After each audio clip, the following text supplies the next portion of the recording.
Bienvenidos a Cine a Tres Actos, el podcast donde Ale Vega, Osvaldo Escalante y Freddy Montes se reúnen cada semana para comentar, analizar y debatir sobre el séptimo arte. Comencemos. Muy buenos días, tardes o noches, depende la hora en la que amablemente nos esté escuchando. Bienvenidos sean todos ustedes al episodio número 50 de Cine a Tres Actos. Sí, señoras y señores, hemos llegado a la primera mitad de nuestro centenario de episodios. Ya 50 capítulos, además ya un año con ustedes. La semana pasada cumplimos un año y de entrada les agradecemos muchísimo habernos acompañado durante todo este tiempo y por supuesto que nos sigan acompañando por lo que sea que dure este proyecto, ya sea una semana, ya sea muchos años, ya sea quizá hoy, el último episodio, uno nunca lo sabe. Entonces, muchísimas gracias por estar aquí con nosotros. 50 episodios y sí, por supuesto, traemos cosas especiales para ustedes el día de hoy. Mucha información, un tema realmente atractivo. Hablaremos de una película que es un clásico, así clásico del séptimo arte, nuestras típicas recomendaciones. Y para poder hacer esto, no me encuentro solo, estoy con mi queridísima Alejandra Vega. Señorita, ¿cómo está usted el día de hoy? Bien, querido, muchas gracias. Contenta de estar contigo platicando de, bien lo dijiste, un peliculón espectacular que ha trascendido a su tiempo, ha trascendido por décadas, incluso la propia filmografía de su director, entonces no es cosa menor. Hoy creo que traemos manteles largos y sobre todo, quiero hacer una acotación aquí importante porque estamos aquí tú y yo reunidos, americanistas que somos, orgullosos de nuestro equipo siempre, en las buenas y en las malas, recientemente más malas.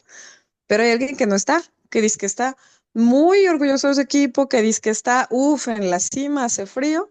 ¿Y qué crees que hoy dijo? No, no, o la verdad me da vergüenza. Entonces, pues, querido público, usted que ya sabe quiénes somos los integrantes, ahí le encargo que se acuerde de alguien que dice que estaba orgulloso, pero hoy no está aquí. Pero aquí estamos los americanistas poniéndonos la camiseta de el bonito podcast Cine a Tres Actos. Sí, mire, el americanismo es así, nosotros salimos a dar la cara siempre, estamos presentes. Pero pues no, no todos los equipos pueden decir lo mismo. Me imagino yo que esta ausencia del señor, no, no vale la pena recordar el nombre, ¿no? Del señor Chivo hermano que hace el De un episodio con señor que estaba nosotros, aquí en algún de momento. un señor que estaba aquí, que alguna vez fue cine a tres actos, próximamente cine a dos actos, pero ese acto número tres no está aquí porque sabe lo que se viene. O sea, sabe que ganaron el clásico, que un buen arranque, etcétera, etcétera, pero pues vienen recuerdos de Vietnam. Tú lo recordarás quizá de mejor manera, esos recuerdos de aquel torneo donde las Chivas eran imparables, donde el Chicharito metía 7 goles por partido. ¿Y qué pasó? Pues que llegó, que era año del Mundial, se tuvieron que ir sus figuras, con 3 4 que le quitaron fue suficiente. El equipo quedó a la deriva y eventualmente quedó eliminado en cuartos de final. ¿Y qué creen que está pasando ahorita? Pues que es año mundialista y que antes de que termine el torneo varios de esos jugadores se irán. Entonces siento ahí que hay miedo en la afición chivermana, creo yo, o lo confirma que nuestro compañero Osvaldo Escalante no se encuentra el día de hoy aquí, a sabiendas de lo que le espera. Prefirió dejarlo, hacerse a un lado y mejor tratarse, no, nos contaba, creo que no fue en privado, creo que lo podemos decir, fue a tratarse un problema de hemorroides, ¿no? Nos dijo. Sí, de hecho sí. O sea, bueno, el público lo sabe, ¿no? Se lo imagina. Entonces, pues sí, querido público, problema de hemorroides. Eso, una y dos, pues el miedo chiva. Ya lo dijo el Freddy, aquí estamos los americanistas sacando la casta. Aquí estamos, es correcto para levantar este bonito episodio, ya se los decíamos, el episodio número 50 de Cine a Tres Actos, que vamos a arrancarlo con noticias, una noticia muy triste, se nos fue una de verdad leyenda del cine estadounidense, pero también vamos a platicar de esta nueva reforma de ley para el cine mexicano, aquí por supuesto en nuestro país, que muy comentada, sobre todo por la participación de varios artistas Ahorita lo platicamos. El Festival de Cine de Berlín que ya arrancó y le platicaremos en su momento que nos trajo grandes propuestas, se comenta mucho, pero hubo un tema en especial que llamó la atención en este arranque y lo vamos a platicar. También temporada de premios sigue, hubo entrega de premios de cine independiente, vamos a comentarlo. Nuestro tema de la semana, esta película que cumple 50 años y quisimos traerla aquí aprovechando el aniversario número 50 de la película y 50 de episodios de cine a tres actos y por supuesto ya lo saben, nuestras recomendaciones de la semana para cerrar. Así que no habiendo más temas que tratar, vamos a nuestro primer acto. Primer acto. Es momento de repasar las noticias más destacadas sobre el mundo del cine. ¿Qué pasó en la industria cinematográfica la última semana? Aquí te lo contamos. Pues arrancamos con nuestro primer acto, ya lo sabe, las noticias de la semana, lo más importante en el mundo del séptimo arte durante los últimos días. Y tenemos que arrancar con una noticia triste. No la traíamos en la escaleta propiamente porque el día que estamos filmando o grabando este episodio, bueno, apenas nos enteramos del lamentable fallecimiento del grandioso actor, director de Hollywood, Robert Duvall, uno de los grandes, de verdad, de los grandes del cine hollywoodense. Fue una figura muy importante de aquel nuevo Hollywood por allá de los años 70, participando en películas importantísimas, de verdad, películas importantísimas, donde su participación era quizá sí secundaria, donde había no muchos diálogos, no era el protagonista, sin embargo, acaparaba la atención indudablemente con su enorme talento, con su gran capacidad. Y siempre era un personaje que a pesar de no tener tanto tiempo en pantalla, bueno, llamaba la atención y cautivaba en cada escena que aparecía. ¿En qué películas pueden ustedes ubicar a Robert Duvall? Bueno, de entrada, y hay nada más para iniciar, El Padrino uno, El Padrino 2 de Francis Ford Coppola, donde interpretaba a Tom Hagen. También lo pudimos ver en Network, otra película de los años 70 de este comentado nuevo Hollywood. Quizá su gran actuación, su mejor actuación, tiene muchísimas, pero para mí de las grandes, bueno, lo que hace con el coronel Kilgore en Apocalypse Now, también de Francis Ford Coppola y a finales de los 70. Fue nominado a muchísimos premios, ganó un Oscar como mejor actor por Tender Mercies de 1983. Recientemente, quizá para los que no ubican estas obras de los años 70, 80, bueno, en 2014 participó junto a Robert Downey Jr. en la película The Judge, El Juez. Eh, no es un gran actor Robert Downey Jr., pero aquí lo levanta muy bien Robert Duvall, los dos lo hacen muy bien. Estuvo Robert Duvall nominado al Oscar como mejor actor de reparto, uno de sus grandes papeles, de verdad, de los grandes papeles de toda su filmografía. Y yo, antes de darle la palabra a Alejandra Vega para que nos platique un poquito sobre este actor y lo que representó en su vida fílmica, yo sí quisiera rescatar la primera participación en cine de Robert Duvall, que fue en la película Como matar a un ruiseñor, To Kill a Mockingbird, de Robert Mulligan, 1962. Su personaje es constante en la historia, normalmente lo están comentando, sin embargo, no aparece sino hasta el final. Y realmente aparece para no decir nada, solo aparece ahí. Sin embargo, su presencia o la dinámica que hay con él entre la protagonista y su papá, o sea, lo que se dice sobre él, lo que se habla sobre él, es nada más y nada menos que lo que le da título a esta película, lo que le da sentido a la tesis de esta enorme, enorme película. Es una de mis favoritas de la vida, totalmente favoritas de la vida. Y la aparición ahí de Robert Duvall, un muy joven Robert Duvall, insisto, su primer papel en la pantalla grande, bueno, es realmente cautivador, importante y por supuesto que su partida duele a los que somos cinéfilos. Mi querida Ale, aquí dimos un repaso por sus obras más famosas. ¿Tienes alguna otra de las muchas tantas que tiene o algo de estas grandes obras que te llame particularmente la atención? ¿Te ha llamado la atención sobre este actor que nos dijo adiós a los 96 años? Gracias, mi querido Freddy. Pues creo que tú ya diste como el panorama más importante de su carrera. Efectivamente, creo que usted, o sea, no hablamos de obras menores, ¿no? Ya mencionó Freddy The Godfather, ya mencionó Freddy Apocalypse Now, que no es cosa menor. Creo que a mí nada más me gustaría mencionar que, claro que los cinéfilos lo vamos a extrañar muchísimo, porque lo recordamos como una figura importante de películas muy grandes. Sin embargo, también hizo tele. Creo que es importante eso recalcar que hubo durante su carrera varias series, varias producciones que solo fueron de televisión y que le redituaron también bastante bien. Entonces, si usted quiere darse una vuelta por las cosas que hizo en tele, también son relevantes, creo yo, porque tuvo como a la par una carrera igual de regular en ese aspecto. Y pues nada, solamente ahí como el fun fact, si lo quieren ver así. Una de sus últimas películas en las que estuvo involucrado como un buen personaje fue al lado de Adam Sandler. Hay una película que creo que no se le menciona tanto en las dramáticas que hace Adam Sandler, que se llama Hustle, donde él propiamente tal cual es un actor de drama y es el protagonista.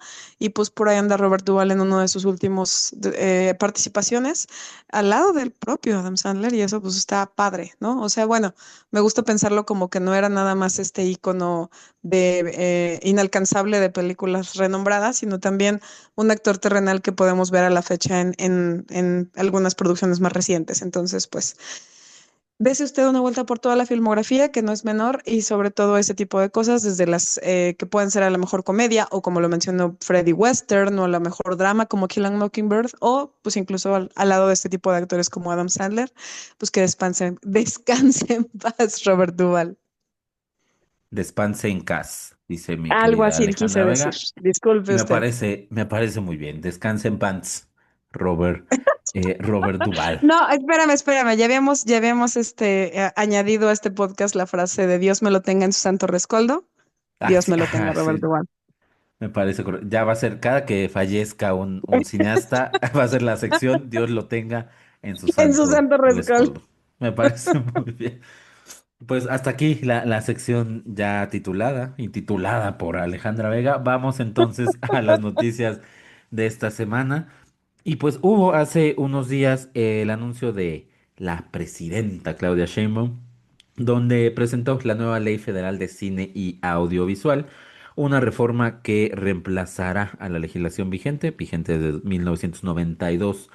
¿Cómo la venden o cómo no la mostraron? Bueno, con la intención de dejar de ver el cine solo como entretenimiento y posicionarlo como un derecho cultural, memoria histórica y motor de identidad nacional.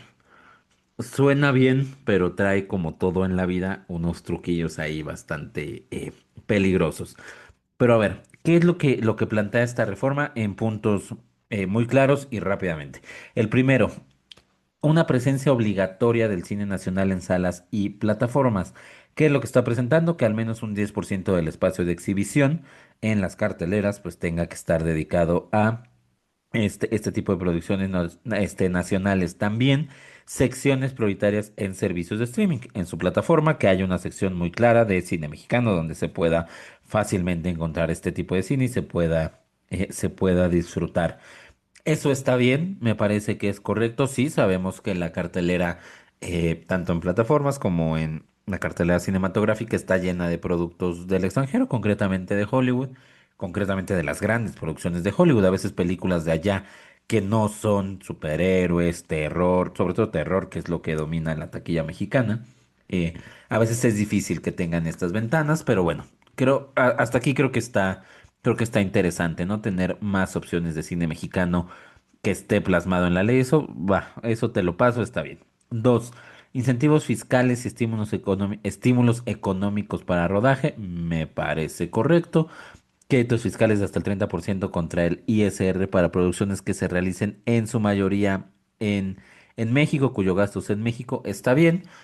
Impulsas el tema de la producción de películas mexicanas y a la par, bueno, impulsas que se desarrolle toda esta derrama económica que lleva a ser una película que se quede en nuestro país. Va, hasta ahí está bien. La tercera, que me parece quizá la más valiosa y muy ad hoc a los tiempos, es o que parte de esta reforma, es la inclusión de protecciones legales frente a tecnologías, especialmente la inteligencia artificial, en lo cual me parece muy correcto, proteger a creadores, intérpretes y profesionales como actores de doblaje, reconociendo a la voz humana, la interpretación y la aportación artística como derechos que tienen que ser remunerados y protegidos ante su uso no autorizado. Hasta ahí vamos bien en general. Pero, ¿dónde es donde empiezan aquí las cosas y es donde brinca y es lo que tiene relación con lo que muchos ya supieron seguramente, que es que Salma Hayek se presentó en una conferencia con la presidenta, con un grupo de actores bastante vasto, Jesús Ochoa, Damián Alcázar, estaba por ahí el cineasta Epigmenio Ibarra, Regina Blandón, etcétera, etcétera. Había varios personajes. ¿Y de qué se habló dentro de toda esta presentación? Bueno, de que también se buscaba con esta reforma hacer que las películas mexicanas resaltaran la imagen de México y que lo que se ve en el cine mexicano correspondiera no a representaciones negativas o erróneas del país, así lo dijeron ellos, sino a vender lo que es México y que vamos a presentar lo que es México, dicen ellos. Bueno, ¿cuál es el tema aquí? Y está muy claro. ¿Qué se busca? Representar en el cine algo que es una palabrita que ellos mismos mencionaron y que yo mencioné al principio, un motor de identidad nacional. Eso no es nuevo y eso ha pasado desde hace 100 años en el cine, que es una maquinaria para impulsar ya sea ideas, ya sea formas de pensar, formas de hacer las cosas muy gubernamentales. No hay que olvidar y no hay que ver esto de manera aislada. No hay que olvidar que hace algunos años, cuando fue todo el tema de los fideicomisos que se desaparecieron y demás, pues el control de las producciones que se autorizaban quedó en manos del gobierno federal. ¿No? Antes daban el dinero y hagan lo que quieran, que no estaba tampoco muy bien, necesitaba candados, pero ahora quedó yo te digo más o menos qué se va a hacer. No es casualidad que, y véanlo, varias películas en Netflix, varias películas mexicanas desde hace algunos años están muy ligadas a alzar el tema nacionalista. Y aquí lo dijo la propia Salma Hayek, vamos a dejar de vender de que México es un país violento, de narcos, peligroso, para hacerlo algo que represente lo que es México. Así lo vendieron ellos. Todo va a empezar con una película precisamente de Salma Hayek que ella está produciendo. ¿Qué apoyo necesita Salma Hayek cuando está casada con un millonario y es una imagen que atrae a todas las producciones? No lo sé, pero bueno, ahí está el favorcito pagado.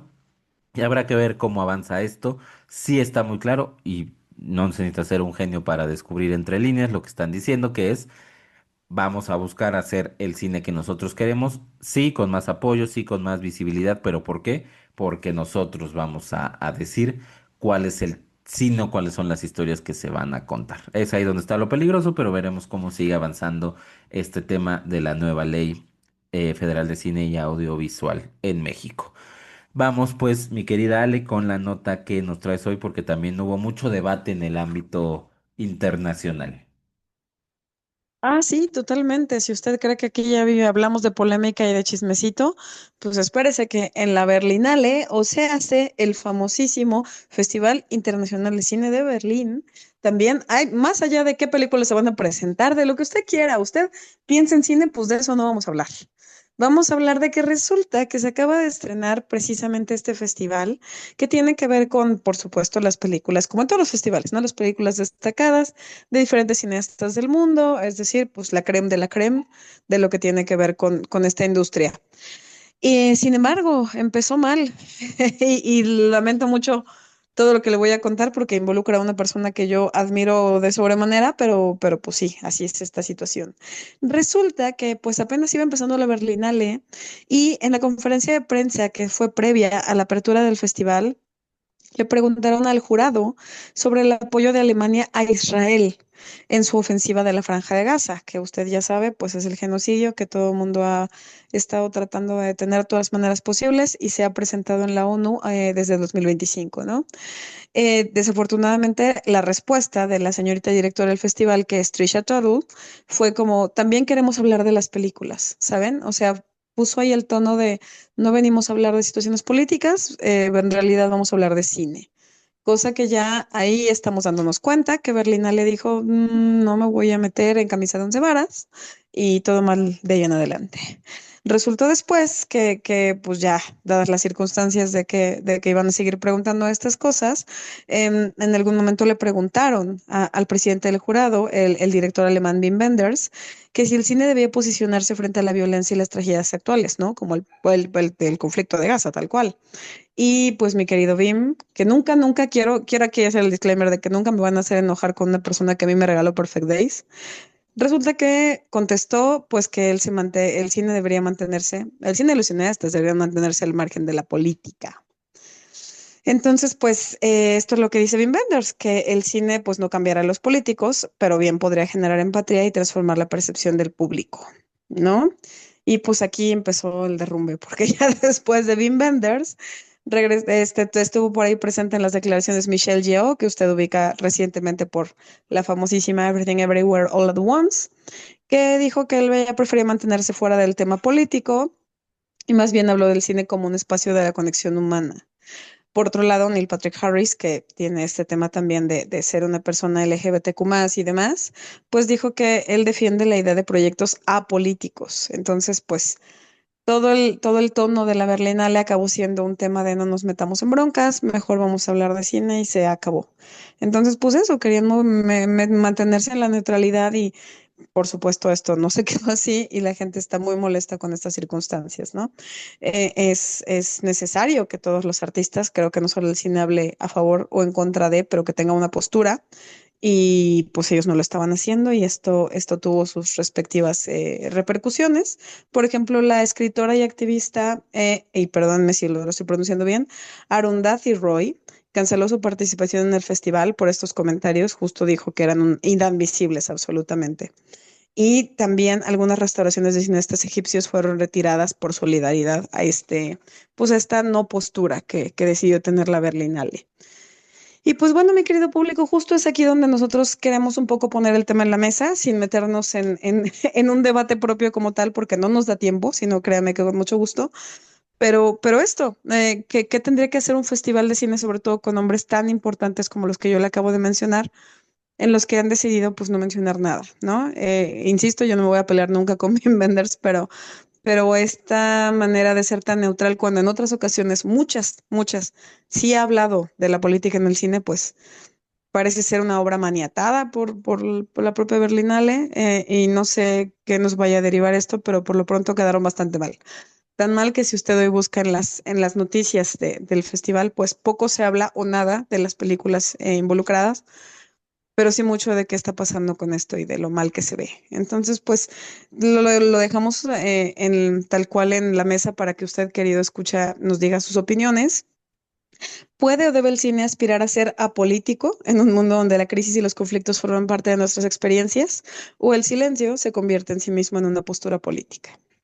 Lo dejamos ahí en el debate y pues por lo pronto a ver en qué termina la Berlinale y cómo sale bien parado de esto, mi queridísimo Wim Wenders. Te regreso la palabra, Freddy, porque tú tienes la última nota. Sí, mira, ya tenemos un tema para un próximo episodio, hablar sobre Sí, el me gusta. papel del cine en el arte. Creo que va a estar interesante hacer eso. Por lo pronto, bueno, no queda más que seguir a la Berlinale. Ya hubo la polémica, es momento de seguirla por lo más importante que son las películas que están presentando, porque además se han dicho cosas muy buenas. Pero vamos a cerrar esta sección de noticias rapidísimo con la lista de ganadores de los Spirit Awards, los premios de cine independiente más importantes de Hollywood. ¿Cuál fue la gran ganadora? Train Dreams, Sueño de Trenes, película que ya hemos recomendado aquí y que puede usted disfrutar en Netflix, que de independiente tendrá Netflix. Bueno, Netflix nada, pero la película es independiente y después Netflix adquirió su distribución. Que para eso son buenas las plataformas. A veces les tiramos mucho, pero permite acercarnos a producciones de este estilo. Train Dreams, que es una gran película, se lleva mejor película, insisto, se lleva también mejor dirección para su realizador Clint Bentley. La película está nominada al Oscar a mejor película. Se ve difícil que esto le dé un empujón para meterse en las favoritas. De hecho, está como hasta abajo en los momios. Sin embargo, bueno, es importante, ¿no? Este triunfo. sobre todo recordando que los Spirit Awards hace no mucho, en el 2014 al 2017, todas sus ganadoras coincidieron con la ganadora del Oscar.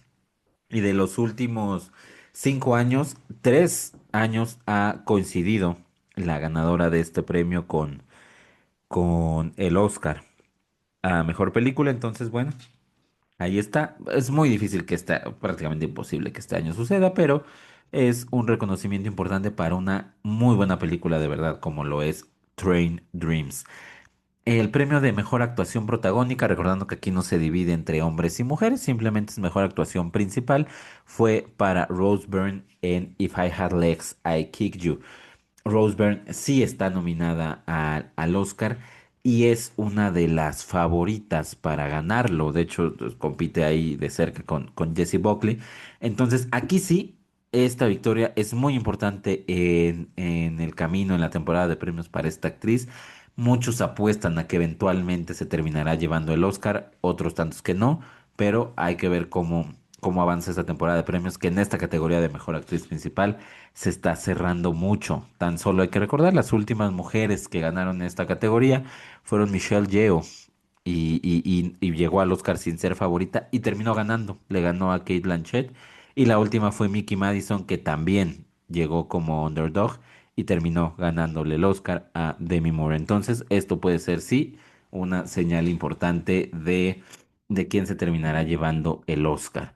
Como actriz de reparto, ya para cerrar, Naomi Aki por Sorry Baby. Ella sí no está nominada al Oscar, ninguno de los nominados en esta categoría lo están, así que bueno, parece que aquí este será el premio mayor de esta actriz, que lo hace muy bien en esta película independiente. Mejor documental, The Perfect Neighbor. Mejor película internacional, The Secret Agent, el agente secreto, esta película brasileña que ha llamado muchísimo la atención. Y por ahí otros premios, mejor fotografía también para la mencionada Train Dreams, el mejor guión fue para Eva Victor por Sorry Baby y el mejor montaje fue para lo hecho en The Testament of Anne Lee. Ahí está un poco de lo que sucedió en los Film Independent Spirit Awards, los premios de cine independiente de Hollywood. Y hasta aquí llegamos con nuestra sección de noticias y no habiendo más temas que tratar, vamos a nuestro segundo acto.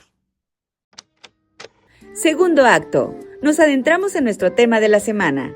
Películas, directores, actores o momentos clave en la historia del cine. Todo lo que necesitas saber en un solo podcast. 50 episodios de cine a 3 actos y el 50 aniversario de la película de la que hablaremos el día de hoy. Así, celebrando esta, esta mitad del camino rumbo al centenario, rumbo a los 100 episodios. Bueno, hablaremos de una película muy importante. Sí, obviamente para los que conformamos este podcast, pero me parece que para la escena fílmica mundial, una consideramos de las grandes obras del séptimo arte de todos los tiempos, cumple 50 años en este 2026 y es por eso que haciendo este match decidimos hablar sobre ella, aprovechar el tema de los 50 para platicar, desahogarnos sobre esta cinta llamada Taxi Driver, cinta de 1976, dirigida por Martin Scorsese y escrita por Paul Schrader. ¿Quiénes están en su elenco? Bueno, nada más y nada menos que Robert De Niro, pero también está por ahí Jodie Foster, está Sybil Shepherd, está Harvey Keitel, está Albert Brooks y un reparto bastante interesante el de esta cinta Taxi Driver. ¿De qué trata esta película antes de hablar de muchas otras cosas, de aspectos técnicos y demás? Bueno, es la historia de un soldado, de un hombre llamado Travis Bickle, interpretado por Robert De Niro, que tras regresar de Vietnam no encuentra qué hacer. Desde ahí se ve el primer problema, el qué haces después de ser soldado, las pocas oportunidades que hay prácticamente no se han desarrollado en ningún campo más allá del de la guerra. Entonces es cuando decide este hombre, Travis Bickle, meterse como taxista nocturno en particular en Nueva York. ¿Por qué como taxista nocturno? Bueno, simple y sencillamente porque el hombre no puede dormir. El hombre sufre de insomnio, pasa las noches, insisto, sin poder descansar y es por eso que decide que el trabajo ideal para él es el de ser taxista nocturno. Y es así como comienza su nueva vida en el taxi, en las noches, en las madrugadas neoyorquinas, tratando de encontrarle alguna razón para vivir, alguna razón de ser, algo que hacer. Y así va pasando los días hasta que descubre a Betsy, interpretada por Sybil Shepherd, y queda pues enamorado de ella. Él se refiere mucho a la sociedad como un lugar horrible, al mundo como un lugar horrible, sobre todo las noches, las madrugadas, que es cuando sale, dice, la porquería a las calles. Bueno, ve todo sucio, ve todo horrible. Sin embargo, cuando la ve a ella, dice que encuentra algo de pureza en el mundo y que por eso vale la pena y que por eso llamó su atención.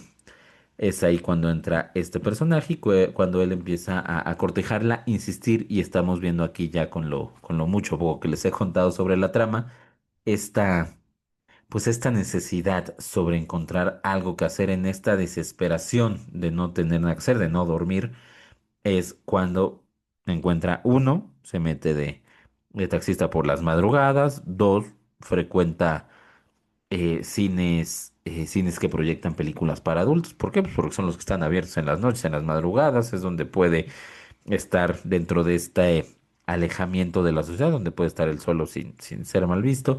Y es cuando empieza a perseguir, a cortejar a esta chica que trabaja como voluntaria en una campaña política.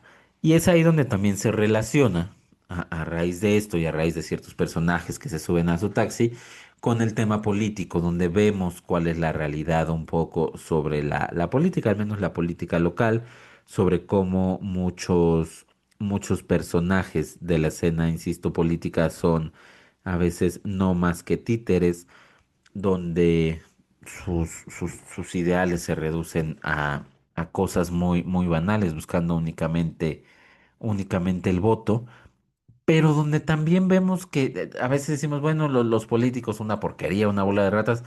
A veces, pues es gente incompetente, es gente que está ahí porque la pusieron, pero a veces no va más allá de esa maldad como siempre lo vemos. De todos modos, forman parte de este mundo desolado que ve nuestro protagonista Travis.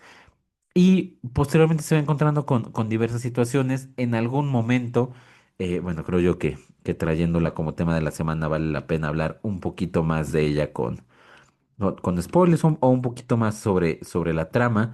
Llegan algunos momentos donde este hombre, en esta locura, es cuando decide o toma la decisión de que va a cometer un acto en contra de uno de estos candidatos, ¿no? Un acto de violencia política contra uno de estos candidatos, de estos personajes políticos que aparecen en la trama, y es cuando empieza a gastar su tiempo, otra vez este tema de la desesperación, de las secuelas de la violencia en Vietnam y de esta desilusión de ser, pues, después de un héroe de guerra, pues convertirse en un marginado prácticamente de la sociedad.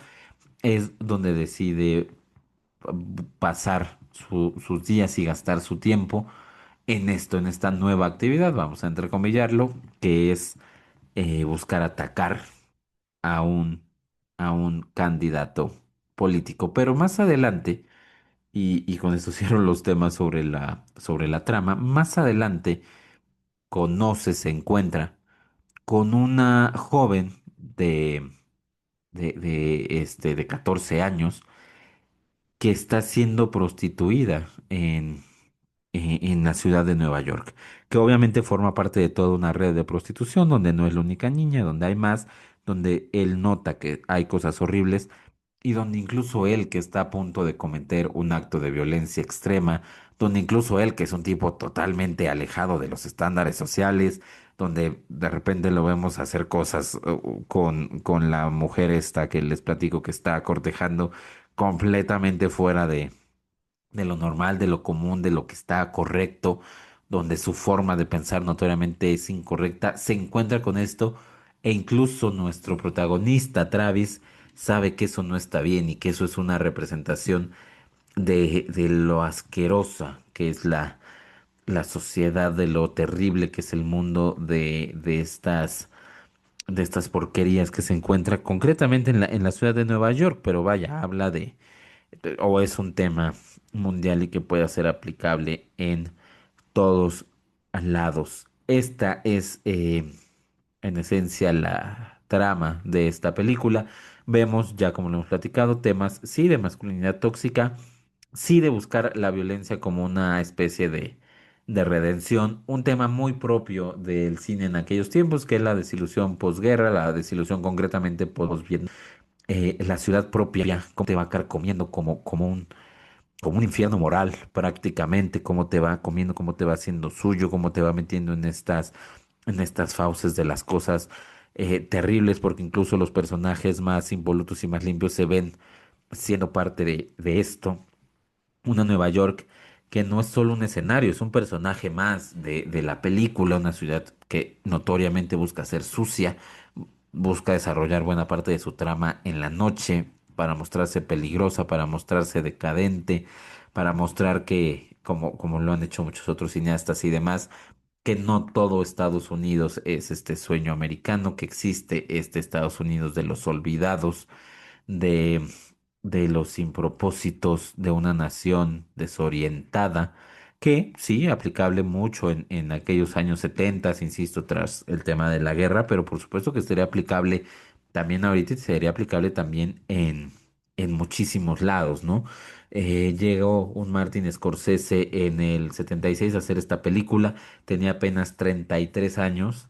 Ya había hecho Mean Streets, que sería su gran obra antes de esta, pero realmente el gran Martin Scorsese que conocemos al día de hoy todavía no se mostraba ante el mundo. Esta es su primera gran obra. Si queremos considerar a Mean Streets como una de sus grandes obras, bueno, sería la segunda, pero de esas obras maestras, Goodfellas, El Aviador, El Lobo de Wall Street, Gangs of New York, de esas grandes películas, grandes obras de Martin Scorsese, bueno, esta sería la, la primera, la primera gran obra. Y por su parte, el protagonista, para darle ya la palabra a mi querida Ali que nos platique qué opina sobre ella, su protagonista, Robert De Niro, tampoco tenía una filmografía tan grande. La diferencia es que aquí este hombre ya había participado en una extraordinaria película que platicamos al hablar de Robert Duvall, que es El Padrino 2, e incluso ya había ganado el Oscar como mejor actor de reparto por esta interpretación. Sin embargo, bueno,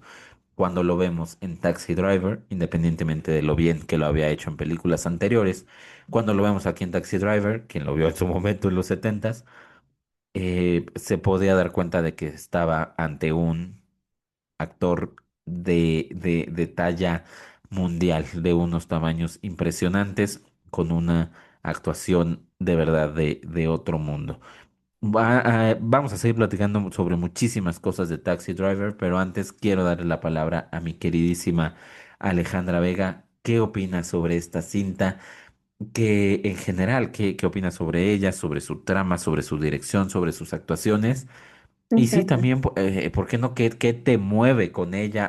¿Hay algo muy personal que tengas, alguna historia que tengas con ella, mi querida Ale? Pues mira, no sé cuánto nos vayamos a tardar hoy, que el señor productor no está para detenernos, pero es que 3 horas. ahorita que platicabas, sí, ahorita que platicabas de lo que es Taxi Driver como película en sí, Dios mío, es que por dónde empiezas para hablar de tantas cosas tan grandes dentro de sí misma y que a la postre dejó dentro de la industria del cine, ¿no? Quisiese para no tratar, o sea, para no meterme tantas broncas de tardarme mucho o de querer abarcar más, pues primero que nada concentrarme en la persona que la escribe, ¿no? Creo que mucho se dice de Scorsese, mucho se dice de De Niro, pero Paul Schrader perdón, sí, también es director, pero es un guionista que hace cosas extraordinarias con muchas de las películas a las que le dedica su tiempo. Primero que nada, esta película tiene mucho que ver con su propia situación. En ese momento, Paul Schrader tenía estos problemas de desamores, estas circunstancias en las que también él se veía como muy ofuscado, desarrolló cierto agrado a las armas y sobre todo se veía muy envuelto en la soledad. Entonces, el propio Paul Schrader es quien casi decide plasmar mucho de sus vicisitudes personales para poder crear el personaje de Travis Bickle. Y eso, pues primero que nada, no es menor porque es un poco desnudarse y hacer una persona, un personaje feo con base en tus debilidades o en tus demonios, y me parece muy loable, pero también nos regala un personaje en el que se dice mucho a través de sus silencios y no necesita un guión tan explicativo ni tan dramático para que entendamos los problemas de Travis Bickle, ¿no? Paul Schrader es perdón, es el escritor de varias películas que fueron muy conocidas y y que ganaron premios como Obsession, como Raging Bull, como el propio Mosquito Coast, que es de Peter Weir. Tiene varias cosas en su haber que fueron muy bien escritas, pero también es director. Y justamente tiene películas que involucran nuevamente a la soledad como First Reform, tiene películas como The Master Gardener, que justo tocan a estos personajes masculinos que, a pesar de que están rodeados de personas, tienen sus propios problemas de soledad y demonios internos. Y me parece que se expone de una manera espectacular por Schrader cuando se dedica a escribir este tipo de cosas. Y se nota aquí. Se nota en un Taxi Driver que, como ya tú bien mencionaste, es un hombre con problemas posguerra, es un hombre que sufre insomnio y que tampoco es cosa menor porque debe de ser un infierno ese tipo de problemas, pero que además cuando él intenta interactuar, no solo para conseguir una chica, sino en general con sus pasajeros, en general como con la gente que conoce, pues no más no le da, la situación no le da y entonces todo se vuelve un revoltijo emocional para él muy rudo y no solo lo vemos en el personaje de Cybill Shepherd, ¿no? Lo vemos ahí incluso cuando va a entrar a ver una película triple X y la chica que lo atiende es como de, bueno, quítate de aquí porque no quiero que me estés ligando. Sus intentos son torpes, es una persona socialmente torpe, pero pues proviene de unos problemas emocionales y problemas mentales que pues no son fáciles de descifrar. Entonces, primero que nada quisiera resaltar eso, la complejidad que tiene en su forma de hacerse el personaje de Travis Bickle, y eso es, creo yo, el mérito más grande que tiene Paul Schrader y que pocas veces mencionamos su nombre cuando, según yo, debería de ser el número uno que deberíamos de hablar cuando se habla de Taxi Driver. Sí, híjole, es que alguna vez yo escuchaba sobre unos guionistas que decían que bueno, pues, no pasa nada si algún error o no pasa nada si lo que quieres es entretener nada más y si no te clavas mucho en hacer el guión. Y mi mente pensaba precisamente en Paul Schrader escribiendo Taxi Driver. Y dices, este carnal estaba en una depresión profunda y en 2 semanas, hay guionistas que estarán años sacando uno no, en 2 semanas, mientras atravesaba esta etapa de depresión, de insomnio, de aislamiento, prácticamente el Travis Bickle que vemos, el protagonista de Taxi Driver, es, es una biopic, más o menos, no, digo, no esos niveles, Sí, sí, pero sí, casi, era muy, casi. muy similar a lo que estaba viviendo Paul Schrader, como bien lo platicabas. Dices, no, o sea, es que el cine también parte de otros lados, ¿no? No nada más de entretener, de ahí buscar hacer algo y sacar tu proyecto y vamos, no. Ves a este carnal haciendo Taxi Driver, escribiendo Taxi Driver y dices, bueno, o sea, ¿cómo tienes que estar porque si no escribe este guión, pues que sea el tipo se hubiera suicidado, ¿no? Dentro de esta locura. Ajá, sí. Y esta catarsis que él tiene es, voy a escribir sobre este tipo que es completamente ajeno a los estándares sociales, como me siento yo, voy a expresar mis deseos. Quizá en algún momento era lo que estaba buscando, o sea, convertirse en una persona a través del homicidio, que es lo que busca hacer Travis, el de Taxi Driver, y mejor lo plasma en un guión y es ahí donde encuentra cierta redención y decide avanzar. Es una auténtica locura, ¿no? Si lo pensamos así, mi querida Ale, y no solo el tema, ya hablamos de las actuaciones, ya hablamos de la dirección, del guión, también el tema de la música. Bernard Herrmann que también era, entre otras varias cosas, compositor habitual de Alfred Hitchcock, era un tipo probado, este jazz suave que en los momentos de tensión va creciendo, pero cuando todo está más calmo, es un jazz donde sabes que las cosas están quizá no muy bien, que estamos en un tiempo de oscuridad, pero sabe muy bien manejar los momentos de calma versus los momentos de tensión. Bueno. Pues es una música, la última banda sonora de Bernard Herrmann para aumentar más al mito de esta película. Bernard Herrmann graba esta banda sonora, la termina y muere al día siguiente. O sea, es su último trabajo literal. Entonces, hay muchas cosas que envuelven esto. Obviamente la fotografía, la atmósfera, estas luces neón, este humo constante, la lluvia que crea pues casi que una escena de terror, ¿no, Ale? De repente parece que es este escenario muy de película de terror, muy del exorcista, para hablar de esos tiempos de la neblina y cosas oscuras, pero no es un terror sobrenatural, es un terror del día a día, tanto del personaje protagónico como de todo lo que lo rodea, que es la vida misma, la sociedad misma, ¿no? Y justo lo que acabas de mencionar, también creo que es importante destacar porque lo que quiere tanto Scorsese como Schrader, como todos los involucrados de la película, es mostrarnos a un Nueva York que no es el sueño americano, ni mucho menos, ¿no? Al contrario, el propio personaje nos está diciendo vivo atormentado en esta ciudad de locos.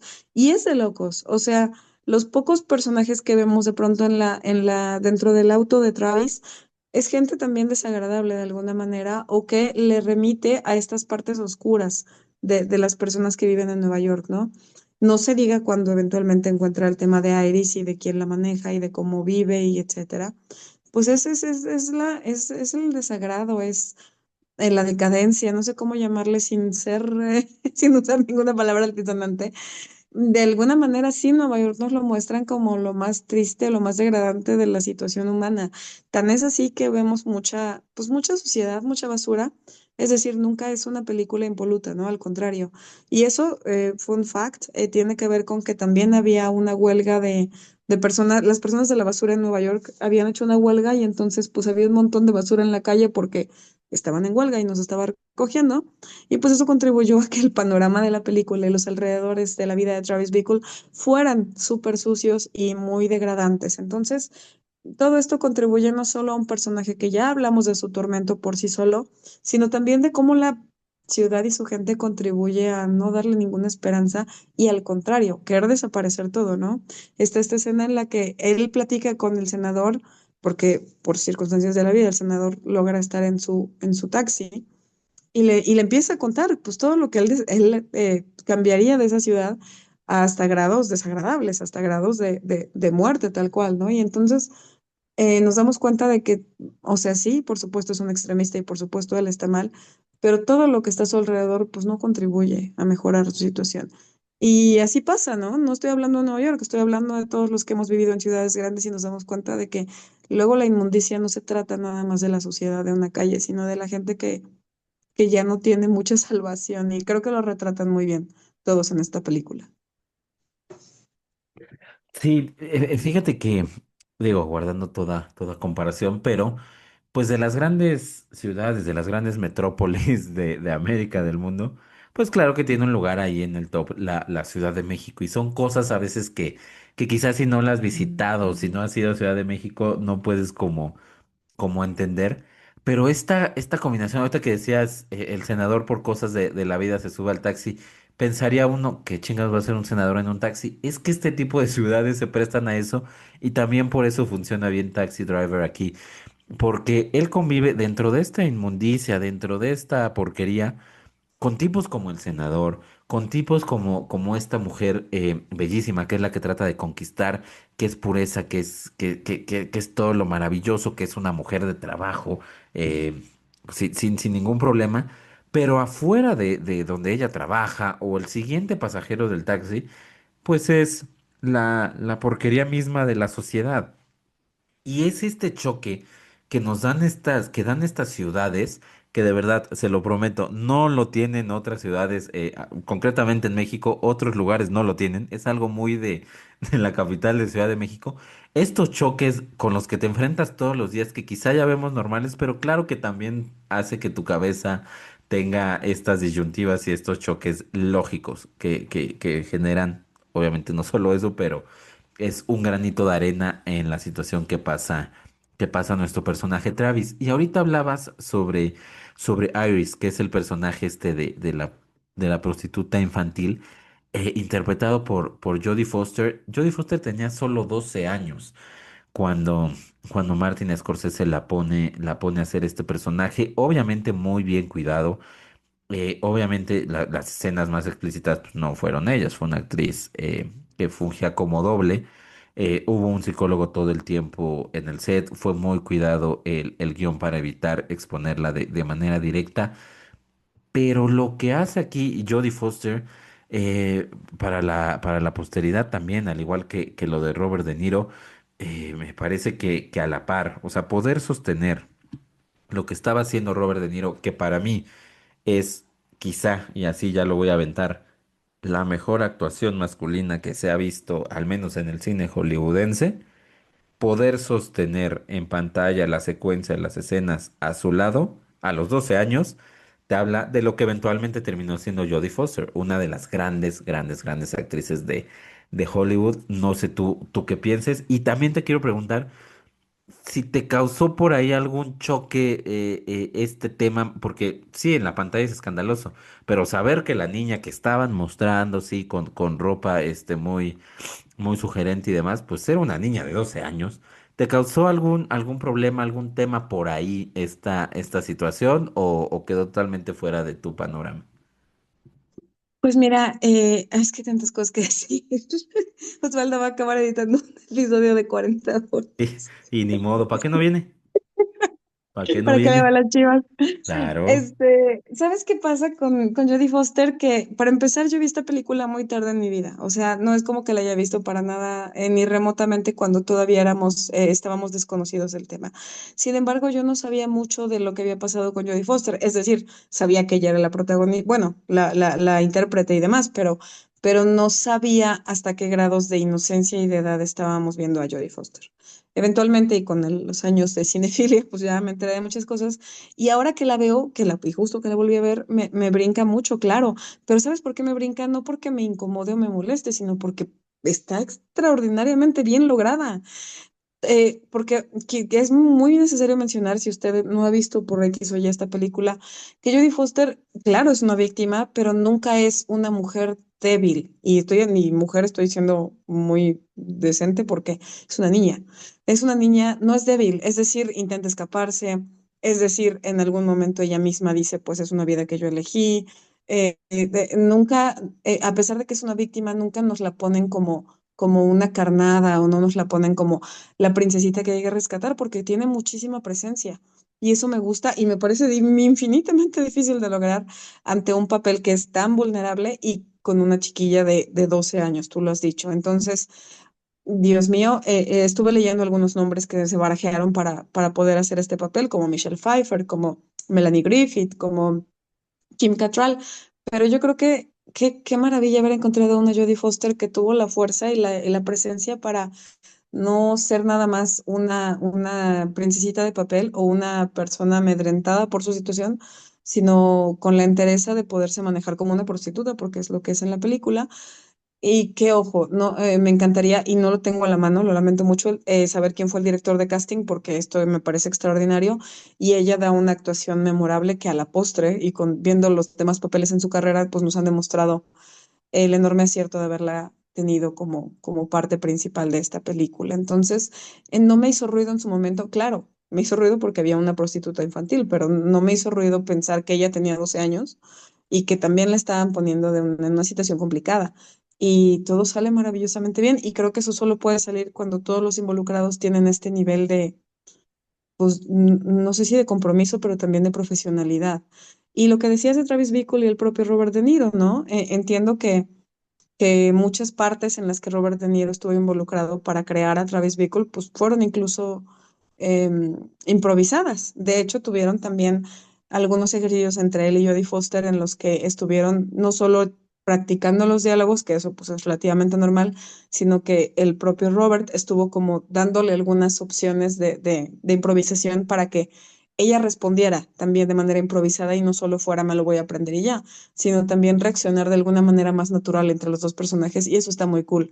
Creo que confió en una niña, creo que le dio la oportunidad también de desarrollarse y de crear mayor esencia para su personaje y eso está cañón. E insisto, tiene que ver con la profesionalidad y con el trabajo espectacular todo lo que tienen de background estos involucrados de esta película para poder darle tanta esencia a lo que acaba siendo Taxi Driver.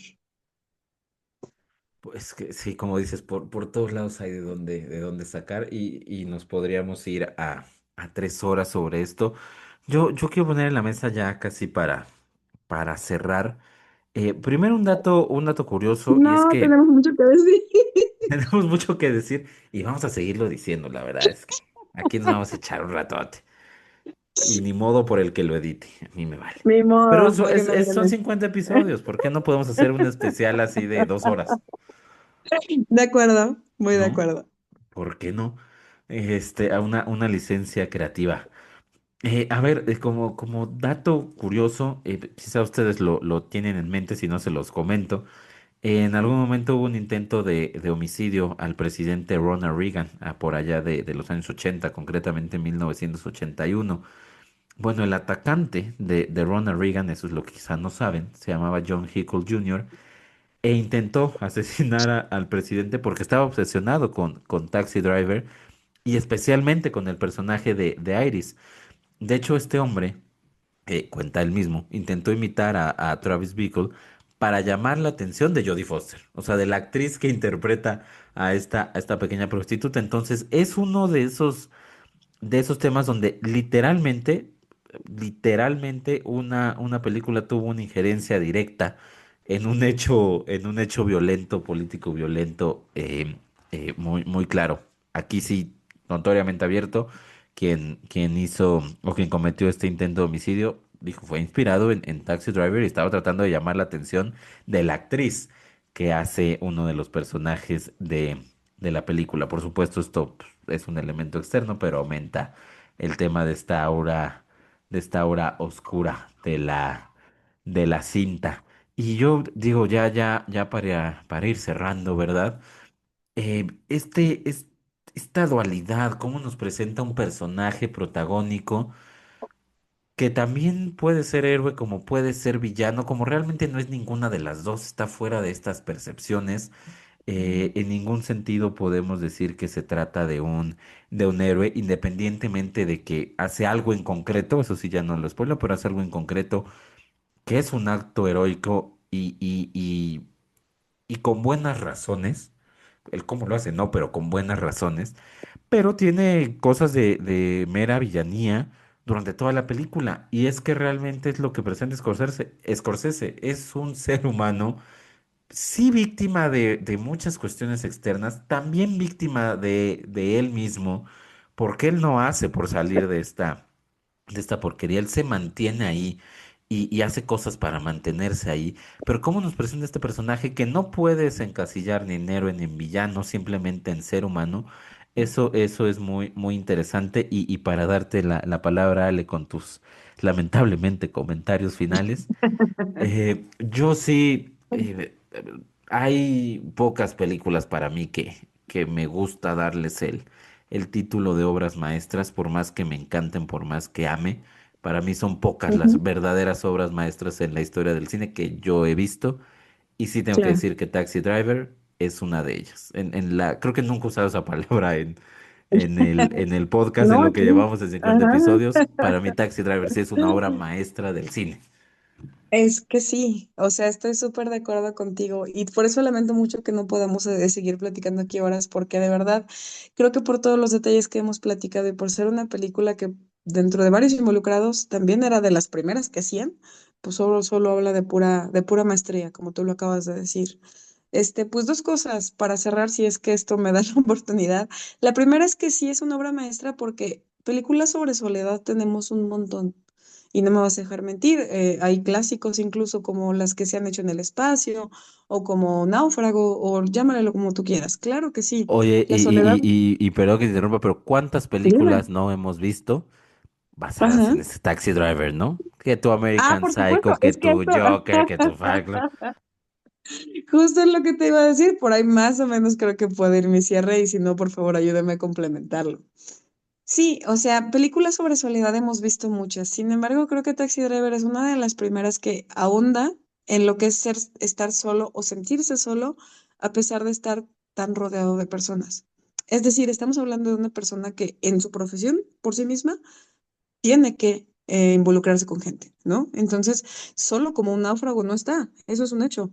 Sin embargo, está tan alienado debido a su situación personal, debido a sus formas tan difíciles de comunicarse, debido a los traumas, a la imposibilidad de sus propias circunstancias de insomnio, que es que no hay manera de no sentir un poco de lástima, y lástima en toda la extensión de la palabra, porque no es posible que tengas tanto a tu alrededor y no puedas ser capaz de conectar o interactuar de ninguna manera. Es muy rudo.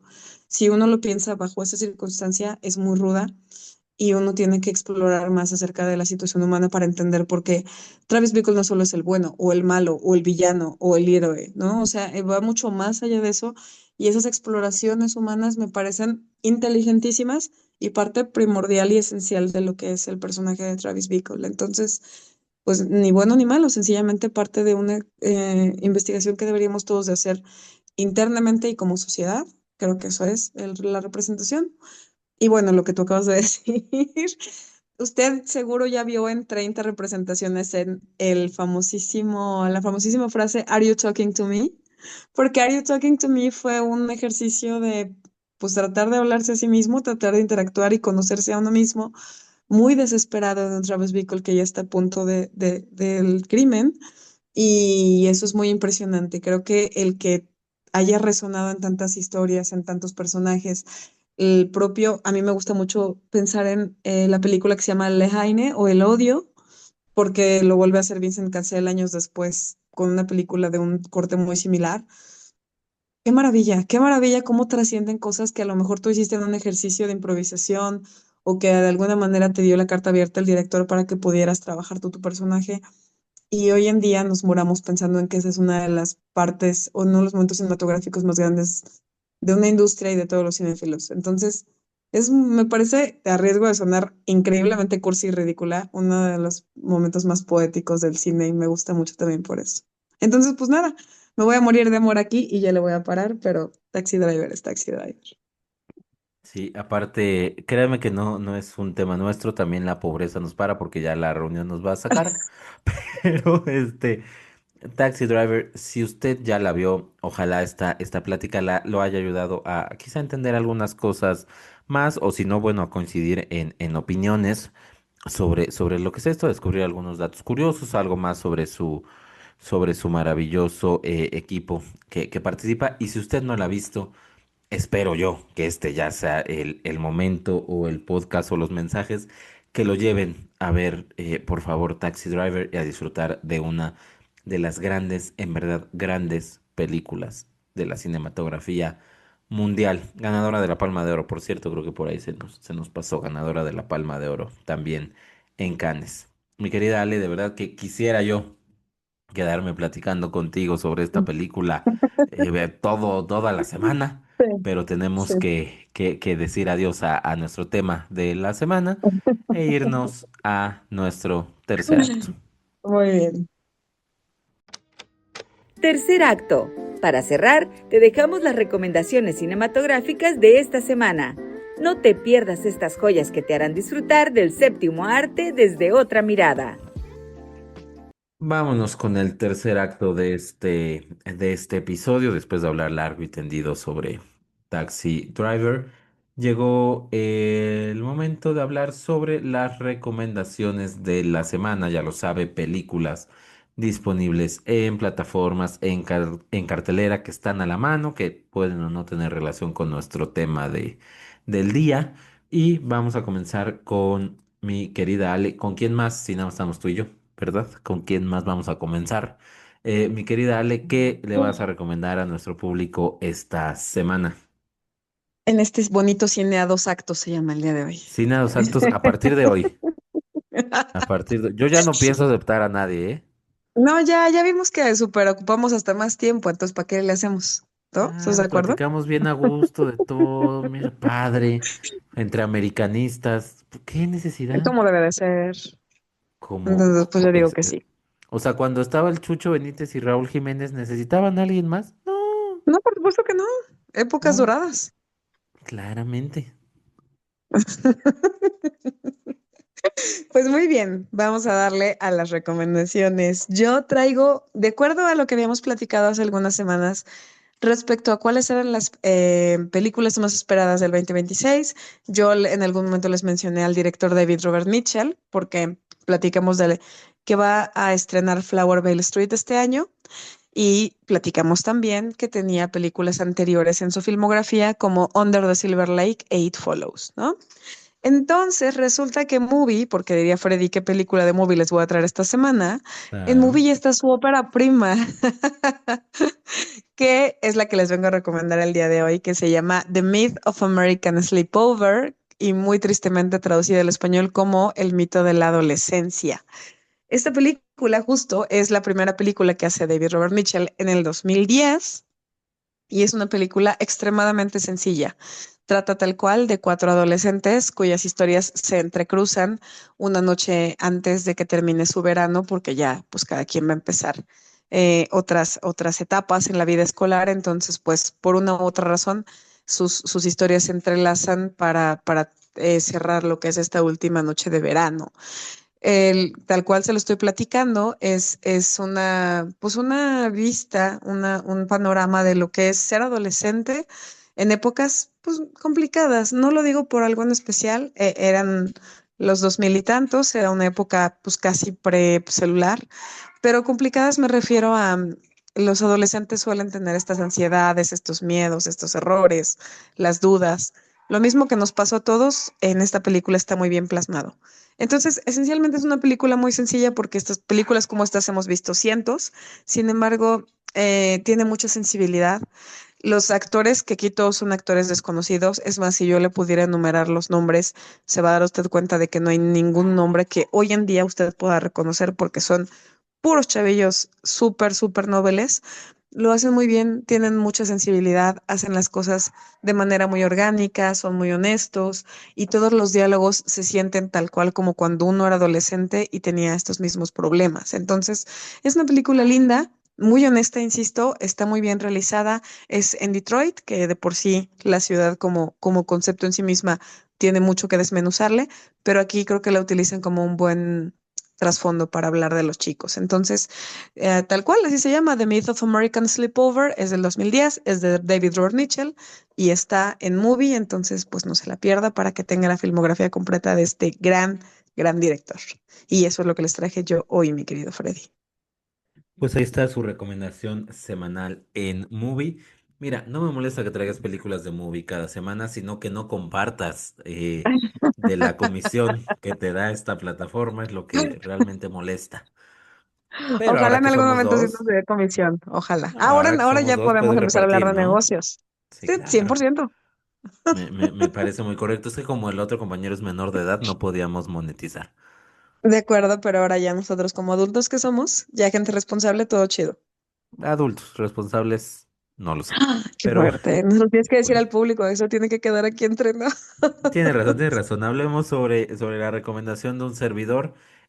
Seguimos en plena temporada de premios. Otra película que forma parte de las nominadas al Oscar en la categoría de mejor película internacional es la propuesta de Túnez llamada The Voice of Hin Rahab, la voz de Hin Rahab.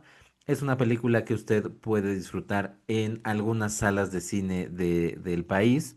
No está en todos los cines, hay que buscar algún cine que tenga cerca, funciones especiales, ya lo sabe, pero bueno, sí, sí se da un viaje ahí por la cartelera, por la app de su cine favorito, lo podrá encontrar. Y también se está proyectando en la muy mencionada también en días pasados, Cineteca Nacional. Ahí puede encontrar esta película. ¿De qué trata? Bueno, sobre los voluntarios de un grupo llamado Media Luna Roja que se dedican a dar atención a ciertos grupos afectados por esta crisis en, en Gaza. Entonces, estos voluntarios un día reciben una llamada de emergencia de una niña de 6 años que está atrapada en un coche bajo fuego en Gaza y está suplicando ser rescatada. Durante toda la película la vemos mantener el contacto telefónico con este equipo, mientras ellos desesperados tratan de ayudarla, pero no es tan sencillo como vayan por ella y ya. Es una zona de alto riesgo donde, donde no es nada sencillo entrar, independientemente de los acuerdos que ellos tengan. Necesitan autorizaciones, necesitan permisos, necesitan diversas cosas para poder avanzar. Obviamente también superar las inclemencias del territorio y del terreno para poder hacer este rescate no es para nada sencillo. Y durante toda la película vemos eso, la preocupación de estos voluntarios a la par de la llamada de esta pequeña que está pidiendo que la ayuden, enviándole una ambulancia en concreto, que es lo que tratan de enviar. ¿Dónde está lo interesante? Y entiendo que para muchos es algo criticable y algo que no les gusta de la película. Pero ¿dónde está el valor agregado, más allá de que es una película con un muy buen ritmo, eh, que logra contener? Es corta de duración, pero logra meter todo lo que tiene que meter y logra generar tensión, emociones, tristeza, enojos en un espacio de territorio muy pequeño, que son las oficinas de estos voluntarios. Bueno, lo interesante, lo llamativo, es que la parte de las conversaciones telefónicas de la niña son las conversaciones reales de esta pequeña. Es una pequeña que en verdad existió, son conversaciones reales, todo lo que ella dice es real y la estás escuchando. Lo que vemos en la parte de estos voluntarios de Media Luna Roja es obviamente ficción, ellos son actores, están actuando, etcétera, etcétera, pero sí logra rescatar el equipo de esta película las conversaciones originales, las llamadas telefónicas originales y son las que escuchamos a la par de la dramatización que se hace. Entonces, obviamente, si de por sí ya la trama es fuerte, lo que se está contando es fuerte, esta dinámica de rescate es bastante fuerte. Pues por supuesto, sumado a escuchar la voz real de esta pequeña, lo que está sufriendo, lo que está viviendo, cómo escuchas los tiroteos, las bombas de fondo, lo que está sufriendo cuando llora, cuando se preocupa, cuando se desespera, cuando solo respira sin decir nada, pero notas una preocupación, es en verdad fuerte, en verdad llamativo, un recurso fílmico que ha sido muy criticado, lo tengo que decir, pero para un servidor funciona. Sí, sí, sí hay que llevar un poco de estómago para verla, lo reconozco. Sin embargo, bueno, es una de las grandes propuestas de la Academia este año, bueno, el cine internacional, y ahora que salieron las nominadas de la Academia este año. Es The Voice of Hin Rahab, la voz de Hin Rahab, disponible en algunas salas de cine del país y en la Cineteca Nacional. Y hasta aquí las recomendaciones de esta semana y hasta aquí el episodio de esta semana, este episodio 50, al cual le agradecemos muchísimo que haya sido parte y esperemos contar con el honor de su escucha durante muchos episodios más. Mi querida Alejandra Vega, ¿dónde te podemos leer, dónde te podemos escuchar, dónde te podemos ver, leer, absolutamente todo dentro de los varios negocios que tienes? Pues primero que nada con ustedes en cada miércoles en Cine Tres Actos y pues por Twitter e Instagram en @patgretel y seguimos platicando de todas estas grandes películas que mencionamos el día de hoy, tanto las recomendaciones como las noticias, como el tema principal. Señor Freddy, muchas gracias. Qué placer cuando los programas se hacen entre americanistas. Cuánta armonía, qué felicidad. Qué paz, ¿no? Como Al lo decía 100%. aquel video, qué agusticidad Qué agusticidad. el episodio de hoy. Totalmente.